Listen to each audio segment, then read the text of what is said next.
la iglesia ya está adornada de resurrección, de Easter, se dice que en este país, ¿no? Ya estamos adornados porque este mes celebramos que Jesucristo vino, se hizo hombre y se dio por nosotros en la cruz del Calvario. Así que la Santa Cena es eso. La Santa Cena es ese recordar y ese anunciar que Jesucristo dio su vida por nosotros.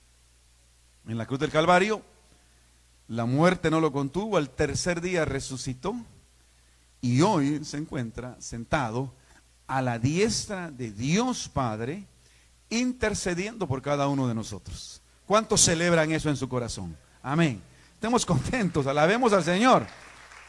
Porque si no hubiese sido por eso, hubiéramos seguido perdidos, hubiéramos seguido sin esperanza, como está el mundo, sin esperanza. Pero tú y yo no, tú y yo tenemos puesta nuestra confianza, nuestra esperanza en aquel Jesucristo, en aquel Señor, en aquel Cordero de Dios que dio su vida por nosotros.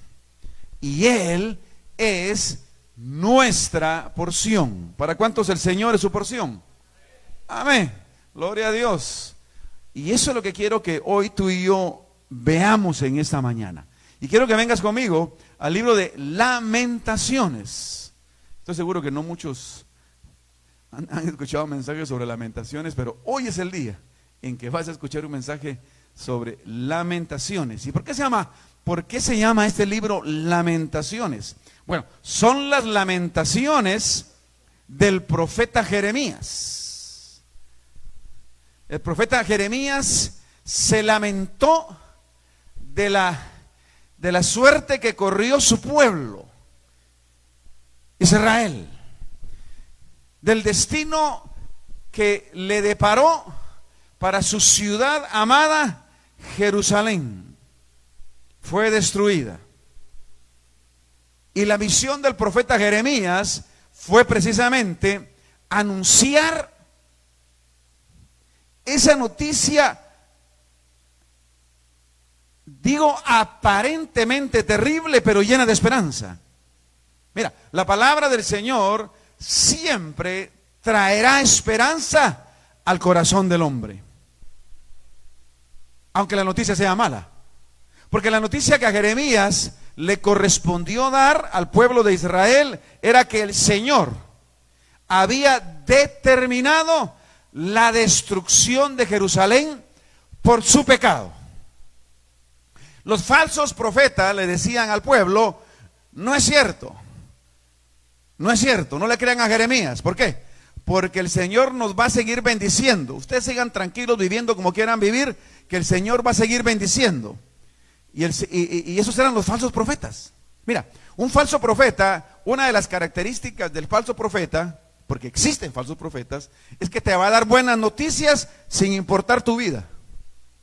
El falso profeta te va a decir a ti: todo te va a ir bien, no te preocupes cómo vivas tu vida, Dios te ama tanto que jamás va a permitir que algo malo te pase. No te preocupes, vive como tú quieras, Dios te ama y te va a ir bien. Cuando tú escuches eso, ese es la primera señal del que está hablando no te está hablando en nombre de Dios. Porque ese no es el mensaje de Dios. Esa no es la intención de Dios. Dios quiere verte a ti cerca de Él. Y eso es lo que el Señor quería con el pueblo de Israel, con su ciudad Jerusalén, la ciudad de David. Eso es lo que Él quería, verlos cerca de Él. Pero los judíos se alejaron de Dios, le dieron la espalda a Dios. Y Dios determinó depurar su pueblo. No destruirlo completamente, depurarlo. Cuando tú y yo estamos caminando en el Señor y hay momentos en que ese caminar nuestro con el Señor se desvía, déjame decirte, a Dios no le agrada. Pero sí, Dios te ama. Y por ese amor que Él te tiene, te va a corregir. ¿Cuántos quieren ser corregidos por el Señor? Amén. Y ese amén es bueno, es importante. ¿Por qué? Porque si el Señor te corrige, no es porque Él es un Dios caprichoso que quiere verte sufrir. Es porque Él sabe que tú necesitas ser corregido porque está yendo por la dirección incorrecta. Eso es lo que le pasó a Jerusalén. Eso es lo que le pasó a Israel. Iba por la dirección correcta, Dios lo corrigió. ¿Y cómo lo corrigió? Destruyendo Jerusalén y llevando al pueblo cautivo a Babilonia. Entonces el mensaje de Jeremías era este: pueblo de Dios, el Señor va a destruir nuestra ciudad. Lo mejor que podemos hacer es irnos a Babilonia. Los falsos profetas decían: no, eso no es cierto, quedémonos en Jerusalén, todo va a estar bien. Eso era lo que el pueblo, eso era lo que los falsos profetas decían. Y como eran falsos, no era cierto. Jerusalén fue destruida. El rey Nabucodonosor y sus tropas invaden Jerusalén y la destruyen por completo. Sus muros, su templo, la ciudad. La palabra de Dios se cumplió por boca del profeta. No fue fácil. El ministerio del profeta Jeremías no fue fácil. La tradición judía le gusta comparar a Jeremías con Moisés por muchas similitudes que tienen el ministerio de ambos. Ambos, su ministerio duró 40 años, el ministerio de Moisés también. Ambos fueron rescatados de las aguas, como fue rescatado Moisés, que su nombre significa eso, ¿no? Rescatado de las aguas, y Jeremías fue rescatado de la cisterna.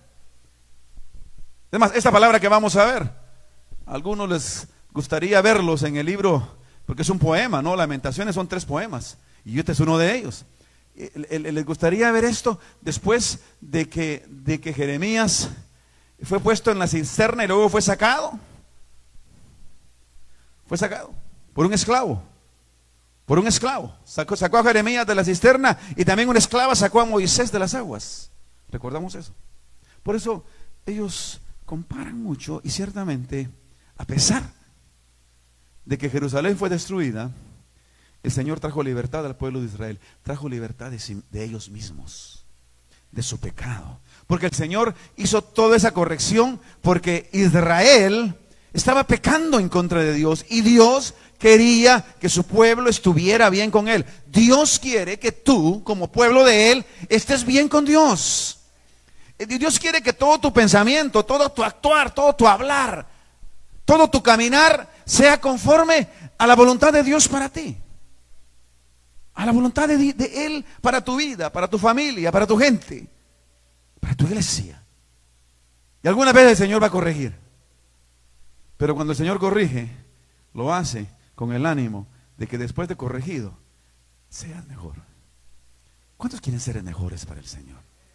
Dios quiere que en tu corazón haya ese deseo y ese anhelo de ser mejor para Él, de ser mejor para Dios, de ser mejor para tu familia, de ser mejor para tus hermanos. Dios quiere verte a ti ser mejor. Ninguno de nosotros tenemos que quedarnos donde estemos, por muy bien que estemos. Dios quiere que avancemos. Dios quería que su pueblo avanzara. Dios quería bendecir a Ruth con la palabra que leímos, y ciertamente la bendijo, pero hubo en ella una determinación plena a seguir al Señor, a seguir lo que el Señor quería para ella. Y no fue fácil para ella, para Ruth. Igual que de la misma manera que a Orfa le pareció mejor volver a su tierra y a sus dioses, como dice la palabra que acabamos de leer, para Ruth también hubiera sido la opción más fácil, pero ella escogió la opción más difícil, pero la correcta. Mira, siempre que tú y yo querramos hacer la voluntad de Dios, usualmente la voluntad de Dios va a ser la opción más difícil. Seguir al Señor nunca va a ser la opción más fácil en la vida. Agradar al Señor en medio de un mundo pecador siempre va a ser la opción, la decisión que va a ir en contra de lo que el mundo hace. Y como dice aquel famoso dicho, ¿verdad? ¿A dónde vas, Vicente? A donde va toda la gente. Es más fácil ir con la corriente. Es más difícil ir en contra de la corriente. Y cuando tú y yo nos disponemos a consagrar nuestra vida al Señor, iremos inevitablemente en contra de la corriente. Y eso fue lo que pasó con Jeremías. Al ministerio de Jeremías le correspondió ir en contra de la corriente de su tiempo.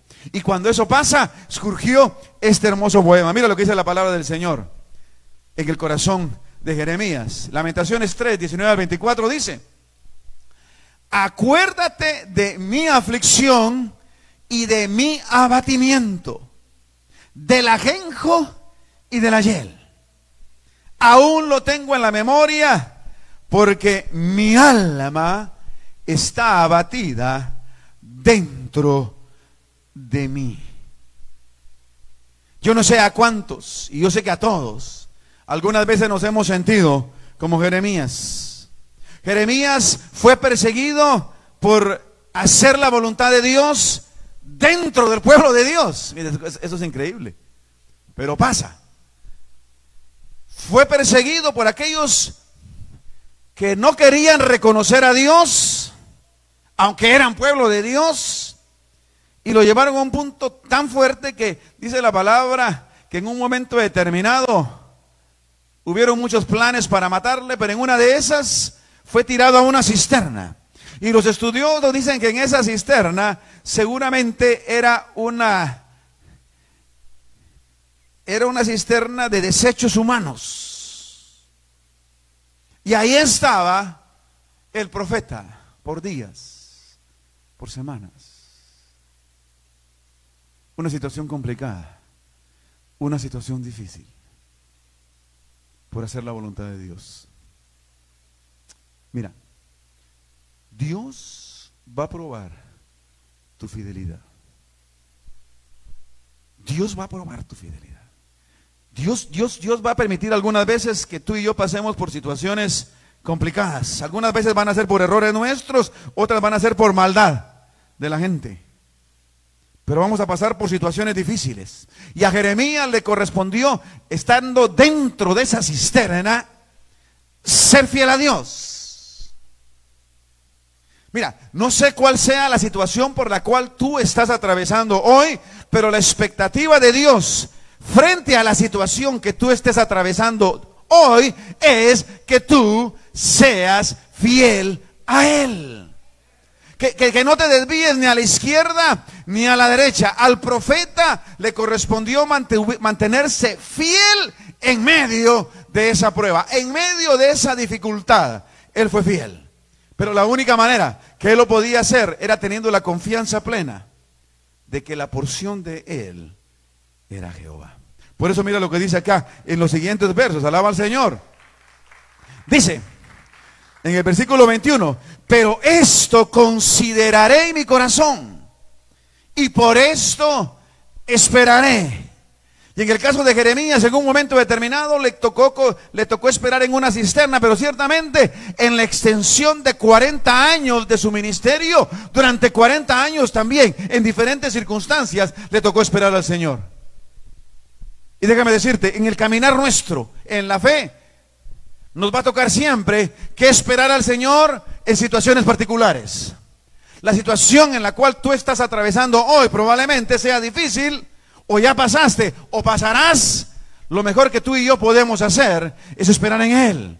Ahora, ¿cómo lo haremos? Miren aquí el versículo 22. Dice que por la misericordia de Jehová, dice, no hemos sido consumidos.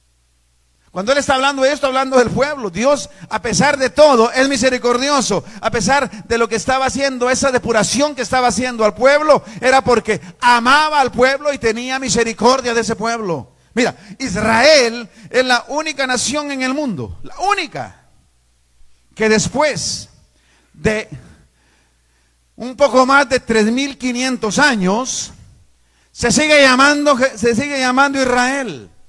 Sigue teniendo la misma capital de hace 3.500 años, que es Jerusalén. Sigue hablando el mismo hebreo, no necesariamente las mismas palabras, pero el mismo idioma de hace 3.500 años. Sigue adorando al mismo Dios de hace 3.500 años. Sigue teniendo la misma palabra de hace 3.500 años.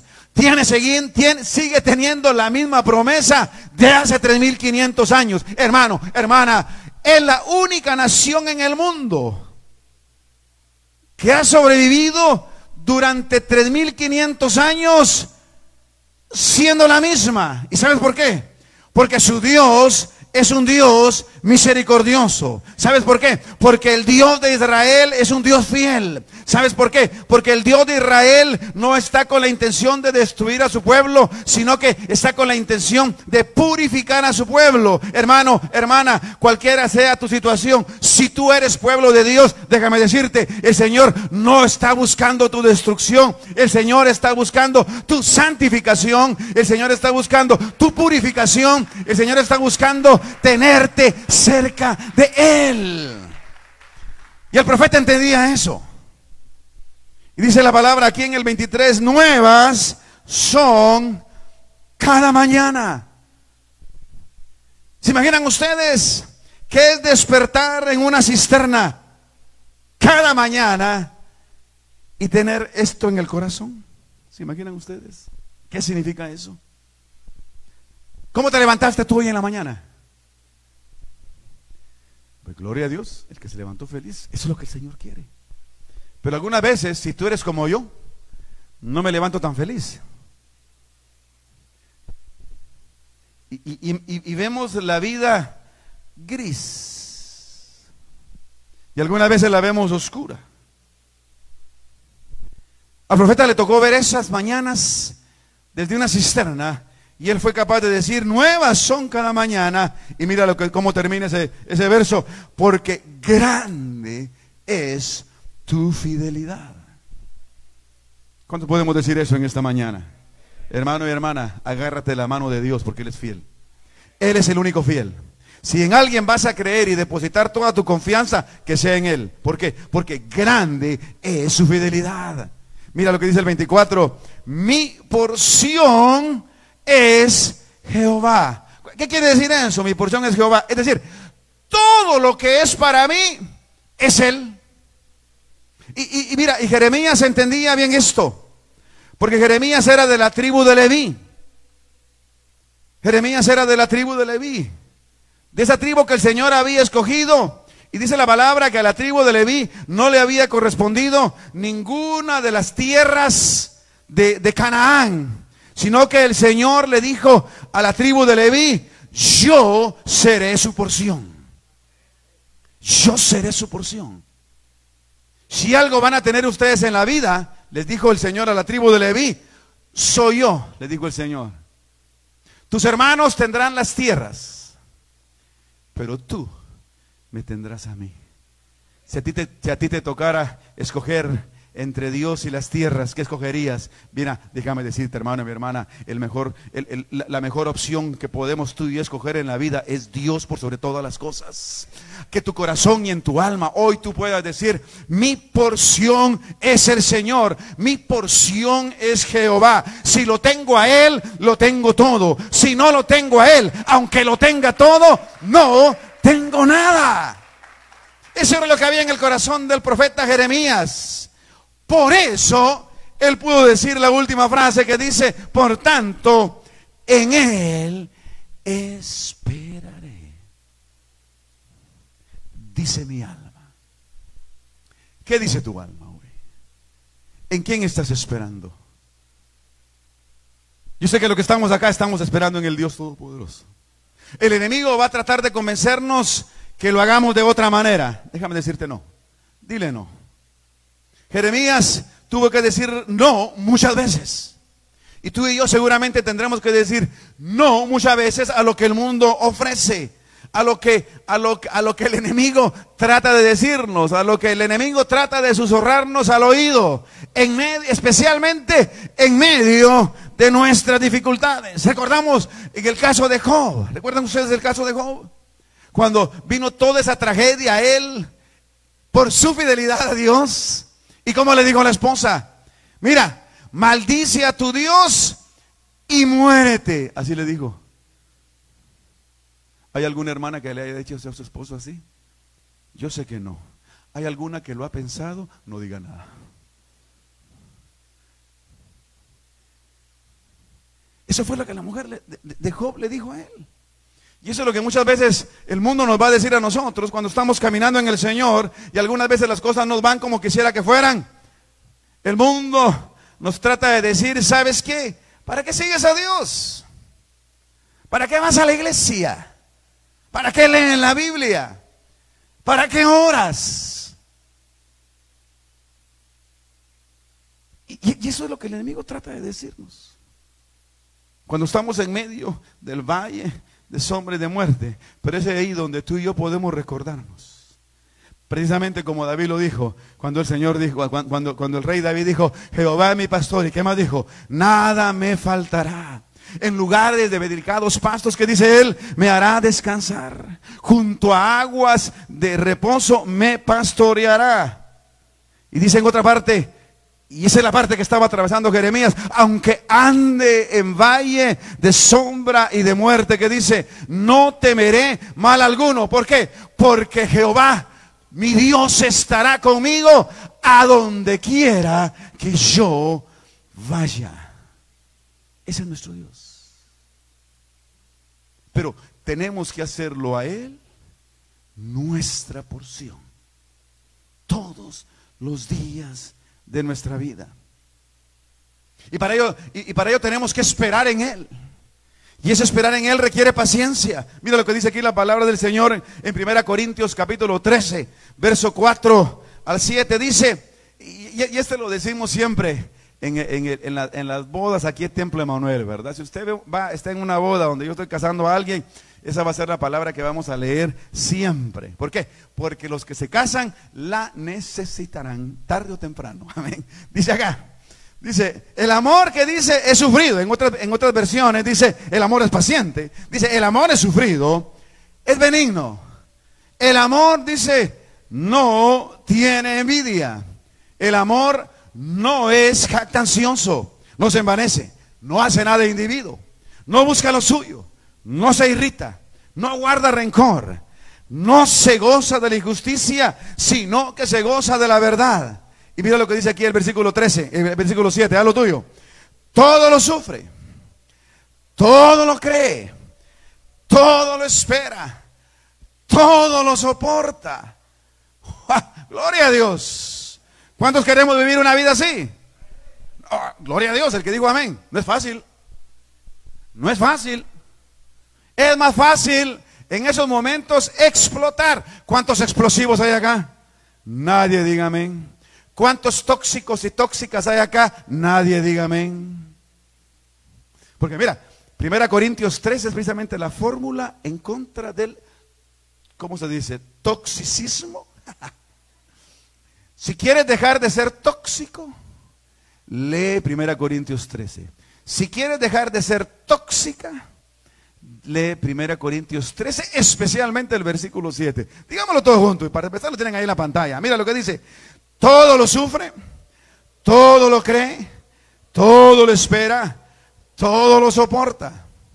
Y vamos a aplicarlo a nosotros en primera persona, es decir, para nosotros. Digamos así, en lugar de decir todo lo sufre, digamos todo lo sufro. Amén, ¿estamos listos? Vamos. Todo lo sufro, todo lo creo, todo lo espero, todo lo soporto. Amén. ¿Cuántos quieren vivir ese nivel de vida? Dios quiere que lo vivas. ¿Sabes por qué? Es porque es el mejor. No hay mejor nivel de vida que el nivel del amor. Si tú eres capaz de amar en esta dimensión, hermano y mi hermana, tú podrás ser feliz. ¿Quiénes quieren ser felices acá? A mí, yo creo que todos queremos ser felices. Miren, la única manera de realmente poder ser felices es amando. Es amando. Y es fácil amar al que nos ama. Fácil. Es difícil amar al que no nos ama. Y aunque algunas veces nos amamos, pareciera que algunas veces tampoco no nos amamos. Y es allí cuando debemos amar más.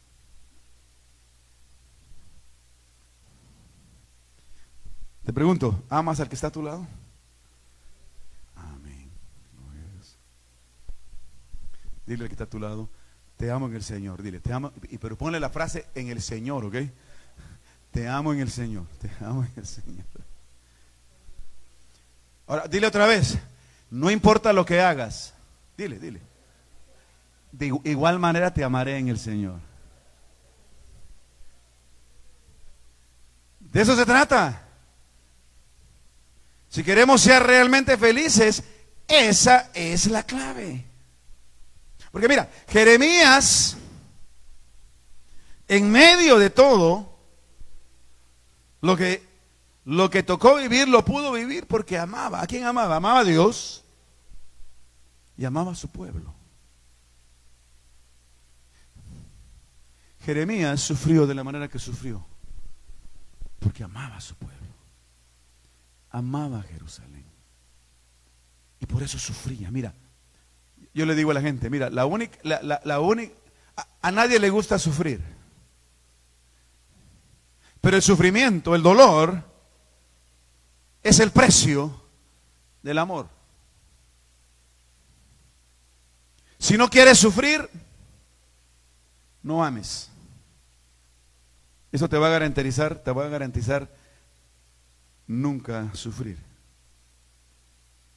Pero si quieres, pero igualmente, de igual manera, jamás serás feliz.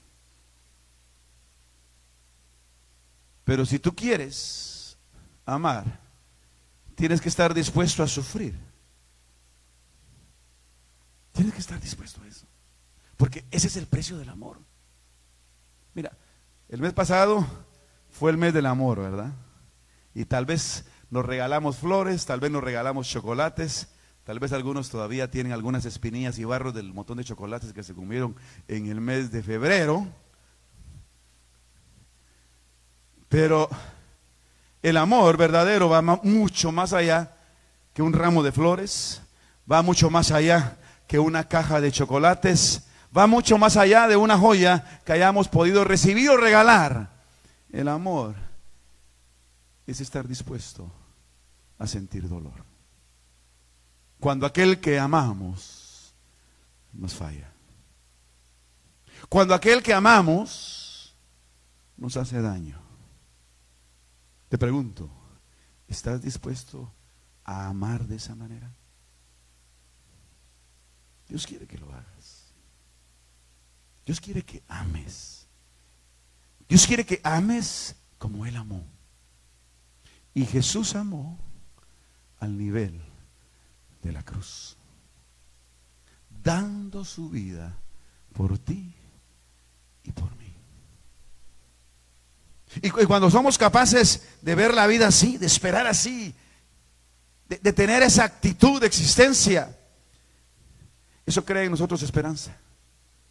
Ahora, ¿cuál es nuestra esperanza? Ven conmigo a lo que el apóstol Pedro nos dice en 2 de Pedro capítulo 3 verso 8 al 10. Mira lo que él nos dice: pero amados, no ignoréis que para el Señor, dice, un día es como 1000 años.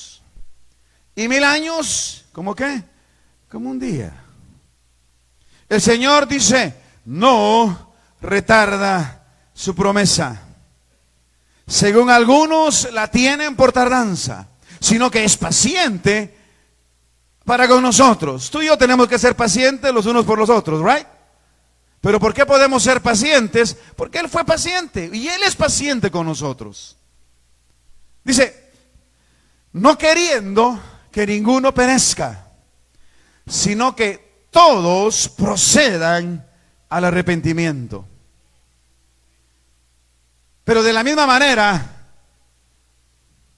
en que el profeta Jeremías tuvo que anunciarle a Israel que el día del fin llegaba, de la misma manera el Señor quiere que tú y yo estemos conscientes y anunciemos que el fin, tarde o temprano, el fin de todas las cosas, tarde o temprano, llegará. Algún día, hermano y mi hermana, todo lo que hoy vemos llegará a su fin. Y el profeta y el apóstol Pedro dice, pero el día del Señor vendrá como ladrón en la noche. Dice, entonces los cielos pasarán con gran estruendo, los elementos ardiendo serán deshechos, y la tierra y las obras que en ella hay serán quemadas. El mundo se dirige a un final. Y en ese final existen dos destinos. Uno es el cielo y el otro es el infierno. ¿Cuántos creen eso? Uno es el cielo y el otro es el infierno. Y solo hay un camino, solo hay una manera, solo hay una forma en que el hombre pueda ser salvo. Todo ser humano va a un destino. Y todos, desde que nacemos, tenemos un destino marcado. Y ese destino marcado es el infierno. Todo ser humano tiene un destino marcado. Y ese destino marcado es el infierno. El Señor, cuando vino y dio su vida en la cruz del Calvario, no vino para hacer un mundo mejor. Tú y yo tenemos que entender eso. Si alguien te dice que el Señor vino a este mundo a hacer un mundo mejor, es falso profeta, porque Él no vino a hacer eso. El Señor vino a salvar al mundo que estaba perdido. El Señor no vino a hacer un mundo mejor. Él no vino a hacer eso. Yo creo que cuando hay más cristianos en un lugar, en una ciudad, esa ciudad es mejor. Yo creo que cuando hay más cristianos en una nación, esa nación es mejor. Yo creo que cuando en el mundo haya más cristianos, el mundo será mejor. Pero ese no es el propósito de Dios. ¿Por qué? Porque este mundo, esta tierra, pasará. La palabra del Señor dice: el cielo y la tierra pasarán, mas mis palabras no pasarán. Y algún día, hermano y mi hermana, puede ser a mañana, puede ser a mediodía, puede ser en la tarde, puede ser en la noche. Dice la palabra del Señor, lo que leemos aquí en Primera de Pedro y en otras cartas del apóstol Pablo, que Él vendrá como un ladrón en la noche. Jesús mismo lo dijo, que algún día todo será destruido. Por lo tanto, dice que dos que estén acostados, palabras de Jesús, uno será levantado y el otro será dejado. Dos estarán arando en la tierra, uno será dejado y otro será levantado. Yo te pregunto a ti, mi hermana, hermano, ¿cuál de los dos serás tú? ¿El que se queda o el que es levantado? Solo hay un camino que nos puede llevar al cielo. Y ese camino es Jesucristo. Hermano, mi hermana, lo único que te va a llevar al cielo es cuando tú pones tu confianza en Jesús.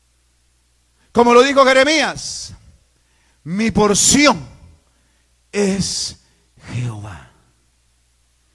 Los únicos que estarán en el cielo delante del Señor y serán arrebatados en ese momento serán aquellos que han puesto toda su confianza en Jesús, el Hijo de Dios, y han vivido una vida conforme a la voluntad de Dios. El tiempo está llegando en donde todo lo que tú y yo conocemos llegará a su fin. ¿A dónde te irás? ¿A dónde te irás? Yo soy salvo porque he puesto mi confianza tengo mi confianza puesta en Cristo y vivo cada día de mi vida tratando de agradarle a Él y hacer su voluntad. Yo soy salvo no porque soy pastor. Yo puedo predicar todos los mensajes que ustedes quieran. Eso no me salva. Porque lo único que me salva es mi fe puesta en Cristo y mi vida dedicada a Él. Y sabes, a ti también. Este es el tiempo. Esta es la hora. La venida del Señor está cerca. ¿Estás listo? ¿Estás lista? Porque el Señor vendrá por su pueblo, por una iglesia sin mancha y sin arruga.